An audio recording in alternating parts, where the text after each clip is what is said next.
വീട്ടുമുറ്റത്തിറക്കിയ ചെണ്ടുമല്ലി കൃഷിയിൽ 100 മേനി വിജയം കൊയ്ത് കണ്ണാടിപ്പറമ്പ് മാത്തോടത്തെ യുവ കർഷകൻ വാണിയംപറമ്പത്ത് വീട്ടിൽ ദിലീപാണ് ഓണത്തിനൊരു കൊട്ടപ്പൂവ് പദ്ധതിയുടെ ഭാഗമായി കൃഷി ഇറക്കിയത്. മികച്ച വിളവ് ലഭിച്ചതോടെ പൂക്കൃഷി വ്യാപിപ്പിക്കാനുള്ള തീരുമാനത്തിലാണ് ദിലീപ്. നാറാത്ത് പഞ്ചായത്ത് 9-ാം വാർഡിലെ യുവ കർഷകനായ മാതോടത്തെ ദിലീപ് പരീക്ഷണമെന്ന നിലയിലാണ് വീട്ടുമുറ്റത്ത് പൂക്കൃഷി ഇറക്കിയത്. 1000-ലധികം ചെണ്ടുമല്ലി ചെടികളാണ് ഇവിടെ പൂവിട്ട് നിൽക്കുന്നത്. നാറാത്ത് കൃഷിഭവന്റെ പിന്തുണയോടെ ഇറക്കിയ കൃഷിക്ക് ആദ്യ വർഷം തന്നെ ഇരട്ടി വിളവാണ്. സംസ്ഥാന ഹോർട്ടികൾച്ചർ മിഷൻ, കണ്ണൂർ ജില്ലാ പഞ്ചായത്തിന്റെ ഓണത്തിന് ഒരു കൊട്ടപ്പൂവ് പദ്ധതി മുഖേനയാണ് തൈകൾ വിതരണം ചെയ്തത്. 1500ഓളം തൈകൾ നാറാത്ത് കൃഷിഭവനും നൽകി. ദിലീപിന്റേതടക്കം നാറാത്ത് കൃഷിഭവന്റെ 10ഓളം കൂട്ടായ്മകളാണ് പ്രദേശത്ത് പൂക്കൃഷി ചെയ്തത്. മികച്ച ഫലം കണ്ടതോടെ വരും വർഷങ്ങളിലും കൂടുതൽ സ്ഥലങ്ങളിലേക്ക് കൃഷി വ്യാപിപ്പിക്കാനുള്ള തീരുമാനത്തിലാണ് കൃഷിഭവൻ. 1000ഓളം തൈകൾ നല്ല രീതിയിൽ കൃഷി ചെയ്ത് വിളവെടുക്കാൻ തയ്യാറായിട്ടുണ്ട്.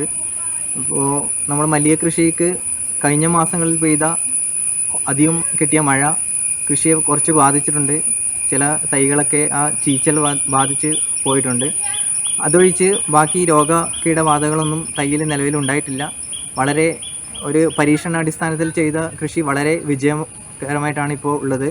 അപ്പോൾ ഇതിൻ്റെ അടിസ്ഥാനത്തിൽ അടുത്ത വർഷം പഞ്ചായത്തിൻ്റെ ജനകീയാസൂത്രണ പദ്ധതിയിൽ ഉൾപ്പെടുത്തി തൈകൾ കർഷക ഗ്രൂപ്പുകൾക്ക് വിതരണം നടത്തി കൂടുതൽ മല്ലിക കൃഷി വ്യാപിപ്പിക്കാനുള്ള ആലോചനയിലാണ് കൃഷിഭവനും ഗ്രാമപഞ്ചായത്തും. മഴ കൂടിയാൽ ചെടികൾക്കുണ്ടാകുന്ന വാട്ടരോഗം ഒഴിച്ചാൽ പൂക്കൃഷി എളുപ്പവും ലാഭകരവുമാണെന്നാണ് ദിലീപിന്റെ അഭിപ്രായം. കൃഷിയോട് അല്പം താല്പര്യമുള്ളതുകൊണ്ട് കുറച്ച് പച്ചക്കറിയും അങ്ങനെയുള്ള സാധനങ്ങളും ചെയ്യുന്നുണ്ട്. ഇപ്രാവശ്യം ഒരു പരീക്ഷണാടിസ്ഥാനത്തിൽ ഒന്ന് ചെണ്ടുമല്ലി കൃഷി ഒന്ന് ചെയ്തു നോക്കുന്നുണ്ടായിരുന്നു. അപ്പോൾ കൃഷിഭവനുമായിട്ട് സഹകരിച്ചുകൊണ്ട് കുറച്ച് തൈകൾ അവർ തന്നതെല്ലാം നട്ടത് കുഴപ്പമില്ലാതെ അങ്ങനെ പോയിരുന്നു. എല്ലാം പൂത്ത് നിൽക്കുന്നുണ്ട്. എൻ്റെ മോശമില്ലാത്ത രീതിയിൽ വിളവ് കിട്ടുന്നു പ്രതീക്ഷിക്കുന്നു. ഇതെല്ലാം കുറച്ചുകൂടി വിവരമാക്കി ചെയ്യണമെന്നാണ് ഒരു ആഗ്രഹം. അതായത് ചെറിയൊരു പ്രശ്നം ഈ ചീയൽ രോഗത്തിൻ്റെ ഇത് ഒഴിവാക്കി കഴിഞ്ഞാൽ വേറെ പ്രശ്നങ്ങളൊന്നും ഇതില്ല. അപ്പോൾ അടുത്തോളം കുറച്ചുകൂടി വിവരമാക്കിയിട്ട് ചെയ്യാൻ തന്നെ ഒരു തീരുമാനമുണ്ട്.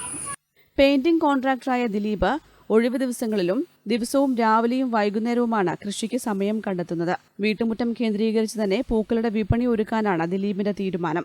അമ്മ രോഹിണിയും ഭാര്യ ഷൈജയും മക്കൾ ദേവികയും ആൽവിയയും പൂർണ്ണ പിന്തുണയുമായി ദിലീപിനൊപ്പമുണ്ട്. News bureau, Irikkur.